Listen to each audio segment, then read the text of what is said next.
ጤና ይስጥልኝ ክቡራትና ክቡራን ተመልካቾቻችን እንደምን አረፈዳችሁ። ዛሬ ምሽት ጀምሮ በጀርመን የተጨፈጨፉትን ወገኖቻችንን በክብር እናስባለን። ልክ ከምሽቱ 8 ሰዓት ጀምሮ ነገ ቀኑ ሙሉ የመታሰቢያ ስነ ስርዓቶች ይካሄዳሉ። ስነ ስርዓቱ ዛሬ ምሽት የሚጀምረው በያድ ቫሸም ቤተ መዘክር የእስራኤል ከፍተኛ ባለስልጣኖች በሚገኙበት ነው። ክቡራትና ክቡራን ተመልካቾቻችን ወገኖቻችንን ነፍስ ይማር።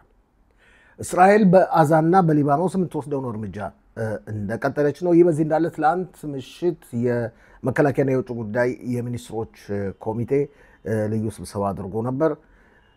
አዛን ሙሉ ለሙሉ በቁጥጥር ስር ለማዋል ውሳኔ ላይ ለመድረስ የተቃረበ መስሎ ይታያል። የአሜሪካው ፕሬዚደንት ዶናልድ ትራምፕ እና የጠቅላይ ሚኒስትር ቤንያሚን ኔታንያሁ ትላንት የስልክ ውይይት አድርገው ነበር። 1 ሰዓት የፈጀ በጣም ብዙ ነበር። እነዚህና ሌሎቹን ልክ በ2 ሰዓት ጠብቁን። መልካም ቀን።